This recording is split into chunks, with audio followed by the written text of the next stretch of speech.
recently participated in a mindfulness class. And in one of the sessions, we did a walking meditation. And this is Boulder, so you pretty much all know what that means. But basically, you walk slowly and deliberately, and you almost stumble at points. And in a flash, I caught this out of the corner of my eye, and I thought, we look like the Walking Dead. And then I remembered we really were the Walking Dead. So I should explain. The class was taking place in a hospital, and the participants were cancer survivors. Fortunately, I'm a survivor, but unfortunately, I've had cancer. I was diagnosed with a small cell tumor in my breast almost a year ago. According to my pathology report, small cell is not great, but I had a rare instance. Fewer than 40 people have ever had small cell in their breast, and it's the small cell equivalent of winning the lottery, but it's still not a ticket I recommend purchasing. And while I was in chemo, I watched a lot of The Walking Dead, which people thought was strange and morbid. But if you've ever been through anything like that, you know that there's nothing like a good old-fashioned end-of-the-world scenario to remind you that your problem's not that big. And under the shadow of my mortality, I noticed two things. First, my chances of surviving a zombie apocalypse had just plummeted. And second, I had been bitten. Cancer was like being bitten. I was among the Walking Dead.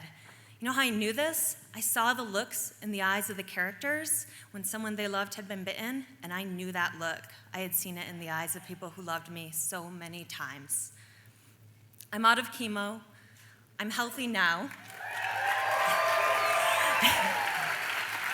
And I don't see that look so much anymore, but I still think about my own death all the time. And I'm not talking about cancer. It could be anything at any time. I know that I will die in a way I never knew it before. I know it deep in my bones and light on the surface of my skin. I can see it in my eyes. I am mortal. And I was starting to think that maybe it was not great to think about death this much, but it turns out it's pretty good. A 2013 study found that people who think about their own deaths are actually funnier. And incidentally, humor comes in really handy when your hair falls out and you gain 20 pounds of water weight. Want to save money? You might consider thinking about your own death. A 2015 study found that people who thought about their own deaths were actually better financial savers.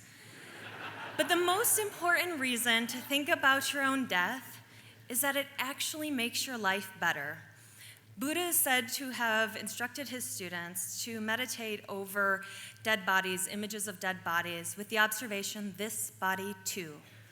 And Bhutan is said to have some of the happiest people in the world. According to them, their secret is they think about death every day, 5 times a day. And by thinking about their own deaths, they are able to more fully live. Which brings me back to that room in the hospital of cancer survivors. These people who had been beaten down by disease and by the poison that we use to treat it and by the knives that leave us as scarred on the outside as we are on the inside and by the soul-crushing loss of the futures that we thought we knew. These people who were there to think a little bit about their deaths, but also to make whatever was left of their lives better. And I realized that we really were the Walking Dead, just not the way I thought, because we're not dead yet. And the Walking Dead, I don't know if everyone knew this but me, they're not the zombies. They're the survivors. And it's more than the survivors, they're all of us.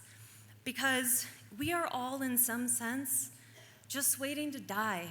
We just don't all know it yet. But the people on the show, they know it. The people in my class definitely know it. Every moment, we might be just one moment from death, but we still choose to live. We build friendships, we smile at strangers, we fall in love, we build families, we shape the people we want to be, we shape the world we want to live in. We wear white before Memorial Day. Every day, we choose how we will live. Every single one of you is going to die, actually cease to exist, and you won't have a choice in how or when. And you should sit with that, because that reveals a far more powerful truth.